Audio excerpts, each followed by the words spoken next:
Sorm's has been there for you since the beginning. Sorm's was there for your deepest, darkest moments. Sorm's is more than just family. Sorm's is Sorm's. If you've ever driven down an American highway, you know Sorm's. I never knew how much I liked gas until I went to Sorm's. Sorm's to us meant family. It's where we get our gas and plug our vehicle's holes with gas nozzles hardcore style to spray gas in the vehicle's gas holes. It's also where we buy our highway toys, trinkets, gifts, and treats. And it's where countless truckers and non-truckers alike have found a place to shower and/or bathe, take a load off, and just relax during a long highway journey. Jump sticks, carved cranes, orbsman orbs, or pumper stickers are just a few of the highway items you may remember buying as an infant, child, or adult at a Sorm's near you. Pixie poles, chicken sandies, gas balloons, yum bars, Sorm sauce. gas dogs, gorbs, King's ornaments. goo-goo boo-boo bars. Doo-doo poo-poo squims. Whether the memories are cherished moments of glee or nightmarish, we all share powerful visions of Sorm's in our minds. Sorm's has been synonymous with gas and gifts for over a century. Gasaholics and giftmongers are obsessed with Sorm's, plain and simple. It's a one-stop shop for millions of Americans partaking in the intricate art of interstate travel. But how was the Sorm's brand birthed? Who are the Sorm's? And how did a swamp boy from South Georgia come to build one of the largest gas, gifts, and showering empires in the nation?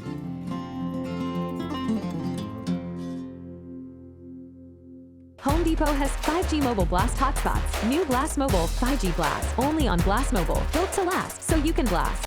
Mr. Gas Man, please don't turn my gas off today.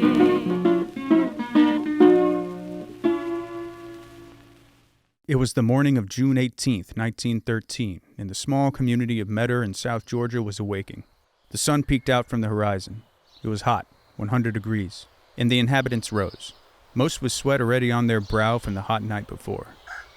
The familiar crow of the rooster and the slight pulsating hiss of crickets were all that could be heard.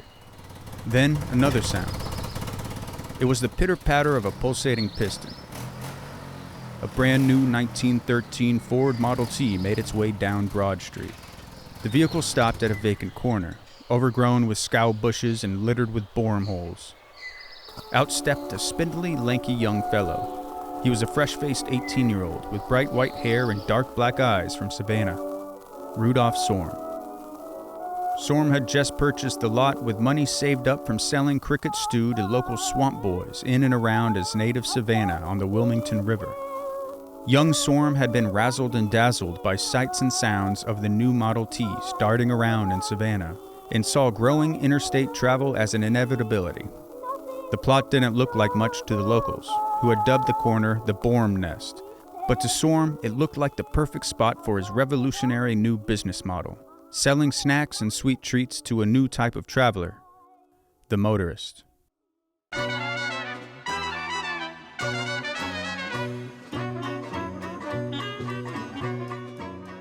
Over the next 3 decades, Sorm's would expand to every U.S. state, with locations dotting every major U.S. highway, along with one location in Inner Mongolia, which opened in 1928 and promptly closed that same year.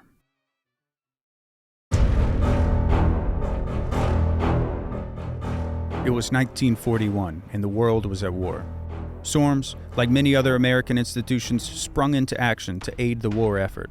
My mother used to look out from a Sorm's for World War II planes that may come attack the United States. They had lookout stations at Sorm's, so you could specifically go up there and look to make sure that the skies were safe.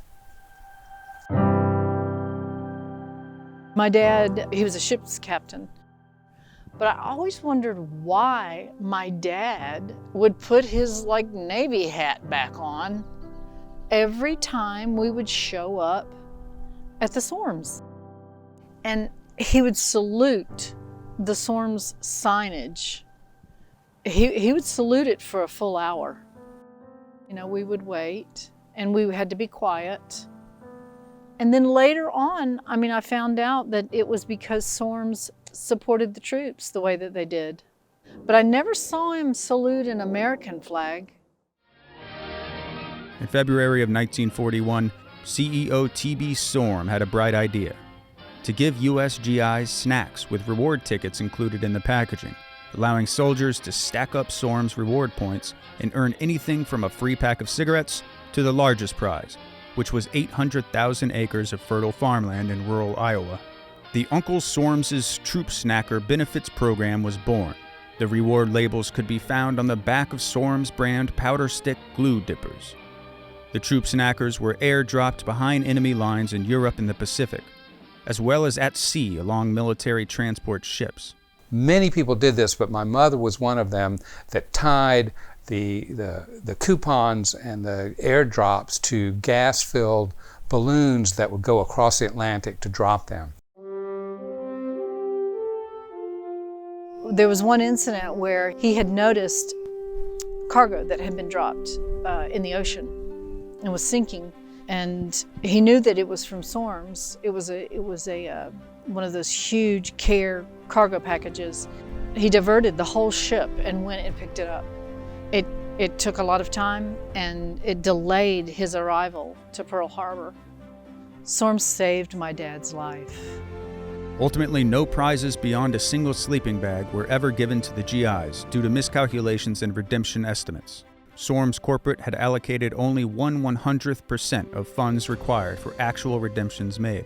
It was from the coupons that my dad got from those care packages that he was able to redeem and get that amazing Sorm sleeping bag.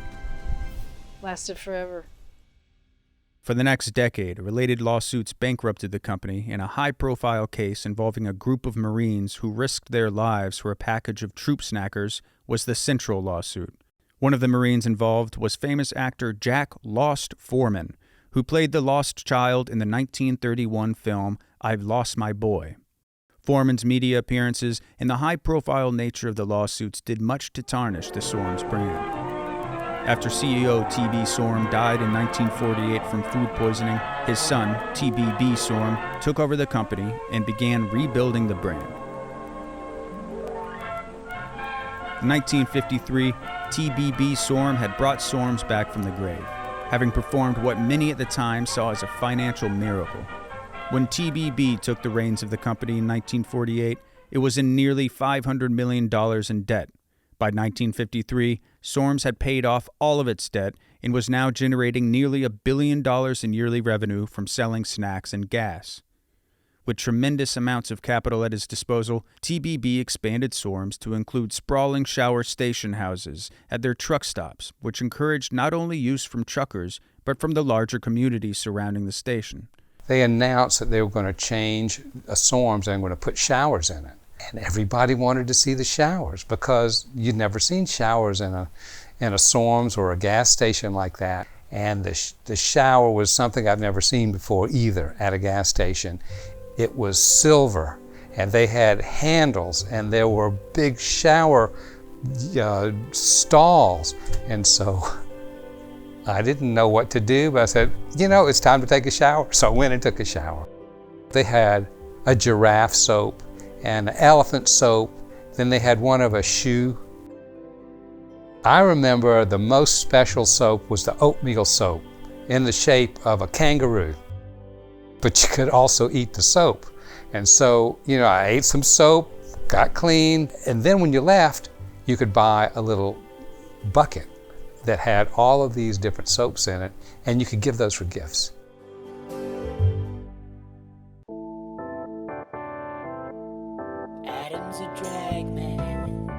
These shower stations became public forums where larger social and political movements sprang up. At this time, Sorm's had also become centers of music and art where a new type of American counterculture was being birthed. The Borbermen, Glasshouse Flower Experiment, and Northern Pop Men were just a few of the bands who played their first shows at Sorm's. It was a really cool hangout. It really was. I was just at that age where I wanted to be cool, and you could take a shower there. And I remember you could eat the soap. There was this rumor, that there was some stuff in the soap. that, you know. When I was hungry, I would go get a shower. One day I got some soaps, and I was so used to getting the kangaroo oatmeal soap that I picked up another soap and I took a bite out of it. So this soap was like awful.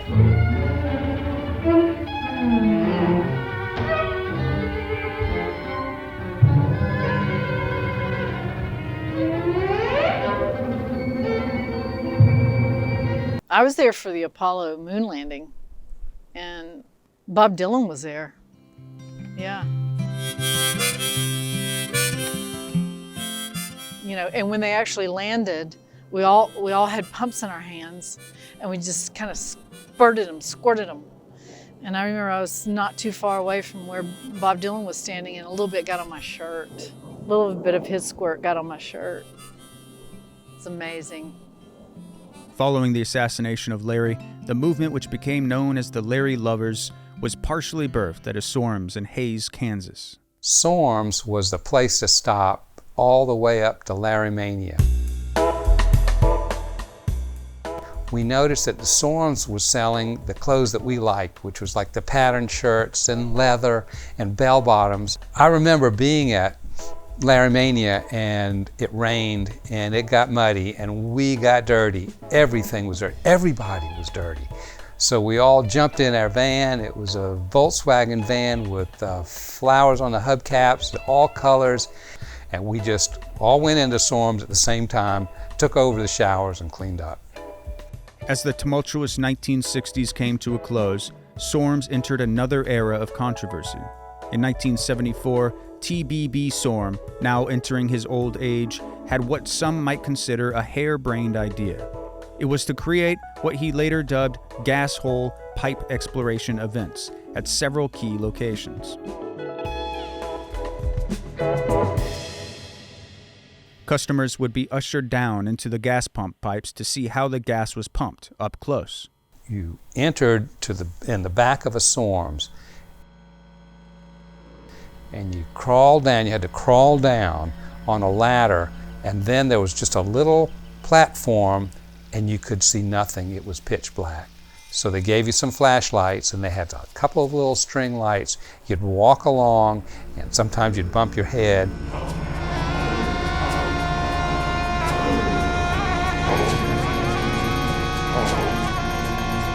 So the Sorm's we went to for the tour of the gas hole, there was a man there he was like a guide, and he was taking us down into the hole. I remember they called him the gas master, AKA hole troll.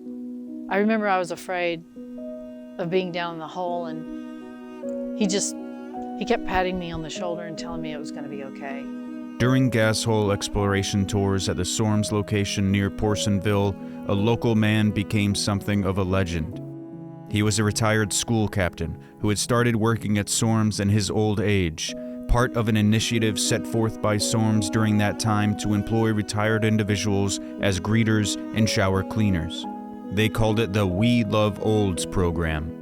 Though the Gasmaster, aka Hole Troll's real name is still unknown, stories about his sordid guides underneath the Porsonville Sorm's are still told by those who remember his signature smell and calming demeanor. And so I stayed kind of close to him because he made me feel safe.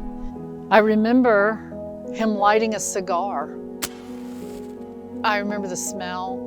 And then the next thing I remember is this massive explosion. Everything blew up. I flew up into the sky. And then I remember being aware of everything that was around Sorm's. I was up in the air, I was looking down. I remember being so high up into the sky. Like I was over my grandma's house. And I could see my grandma out in the yard hanging clothes at her clothesline. And then I was like soaring around and I could see my school. It was so crystal clear. I remember swooping down close to the ground, and there was Gasmaster, aka Hole Troll, and he was dead. He had blown up, he was dead. Yeah, he blew to bits. He's dead. But I was able to land safely on the ground. I was fine. It was the most amazing experience of my life.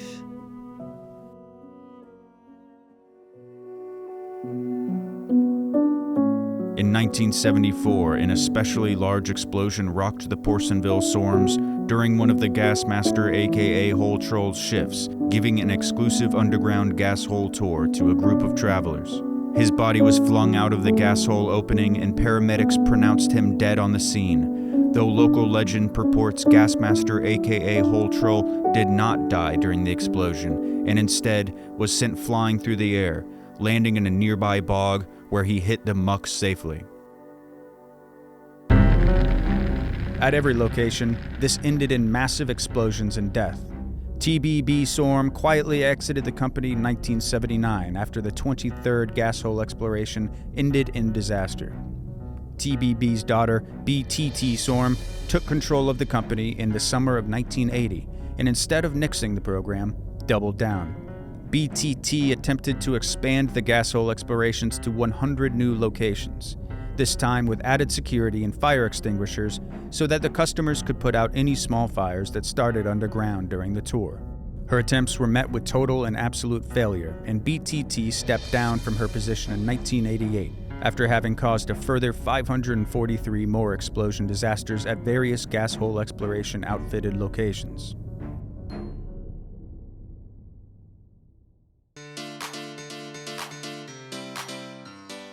After BTT's exit from the company in 1988, Richard Morkme Sorm, BTT's cousin and grandson of TB Storm, took control of the company as its CEO.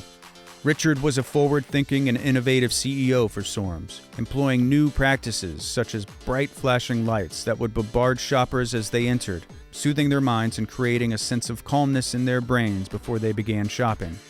RM Sorm also played a key role in implementing the now classic Sorm's whistle, a barely audible high-pitched squeal that is played inside all Sorm's locations.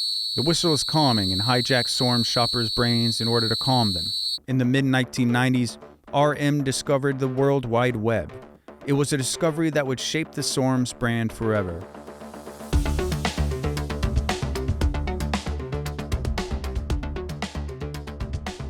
RM began emphasizing the importance of the web to his chain operators, even as the internet was in its infancy, and by 2001, all Sorm's locations were outfitted with internet cafes, where Sorm shoppers could send emails and even play Sorm's games. This new innovation in the Sorm shopping experience came at a drastic cost, however, and it wasn't long before Sorm's became a digital hub for cyber road warriors. Highway hackers would use Sorm's internet cafes to hack toll booths, making the tolls much less than they usually were, as well as changing digital highway signs to say dirty words. By the mid-2000s, Sorms had become synonymous with dirty hacking. We really sort of stopped going to Sorms. Generally, the crowd for us wasn't matching what we wanted our children to see, and the sound of computers was unbearable. There were hackers, bad actors, just shady types hanging out there. I didn't feel safe. Instead of having a sweet, enjoyable time with ice cream, they might get shocked by cyberwire. So they had gas-powered computers, and the fumes were really bad. They, were blue, and they filled up the atmosphere. And you'd go in, you'd open the door, and you almost choked. When we would ride by, I'd have my husband slow down, and we'd all salute. We still saluted, but taking road trips and pulling off at Sorms, I couldn't do it. It was a little tough to go in at Sorms at that time. And as freaky deaky as the Gasmaster, aka Hole Troll, was, I prefer him over the gas-powered computers. As the 2000s came to a close, the Sorms brand became an icon of fashion, and the Sorms aesthetic swept the fashion and art world. It incorporates a wet look. Wearers seem to have just emerged from a classic Sorms shower, dripping wet with highway style, including reflective trucker vests and a rubber tire, core skid mark aesthetics. Sorms is trending now. It's really, it's a cool place again. Very cool. No more problems. My daughter came in the other day wearing a Sorm shirt, and I told her, I used to go to Sorms. And she said, screw you, Dad. You've never been to a Sorms in your life. I don't believe anything you say. You know, Sorms is viral online now. Take a trip to the cobblestone designer storefronts of the Lower East Side, or take a stroll down Rodeo Drive, and you will see dozens of brands dripping with steez that was certainly influenced by that classic Sorm style.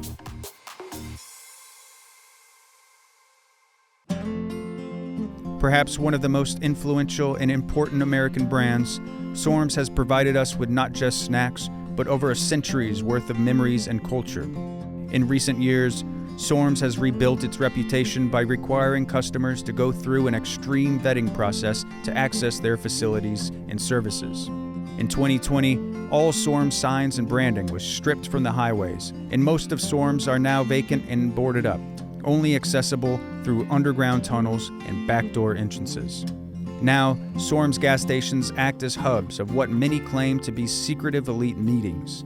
Some going as far to claim that most major political figures are card-carrying Sorms members who meet there to discuss business and economic policy, a claim that is not verified in any way, shape, or form. It is impossible to verify this claim.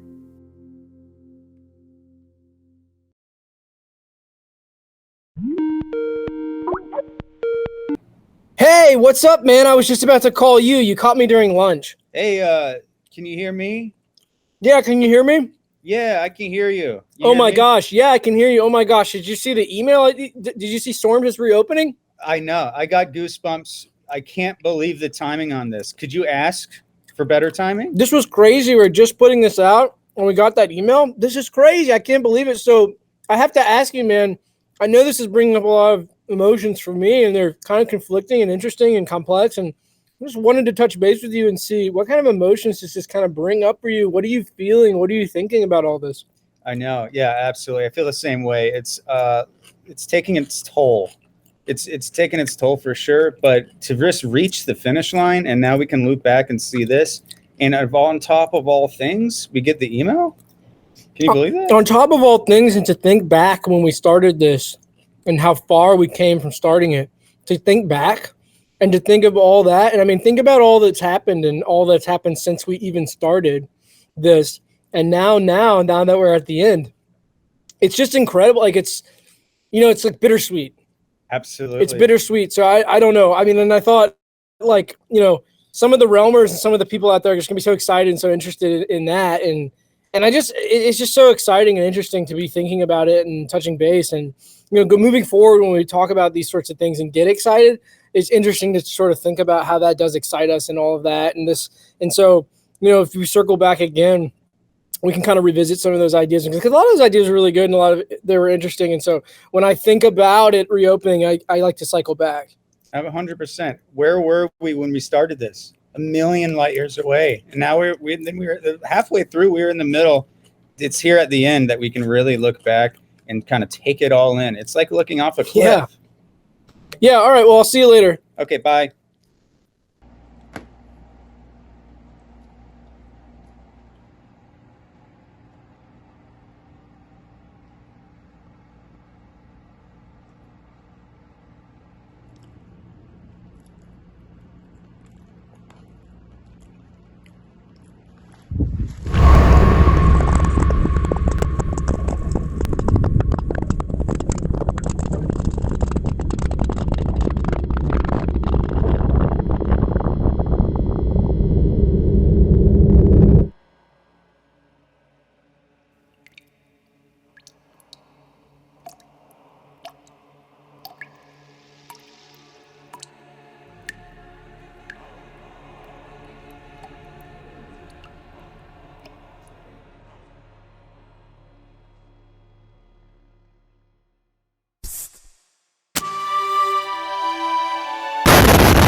This program was paid for in part by the Metter Remembers Society, the Sorms Junior Youth Coalition, the Fanmeyer Group, the Orbsman's Foundation, the Threnody for the Victims of Sorms Gas Hole Pipe Exploration Events Trust, and from realmers like you.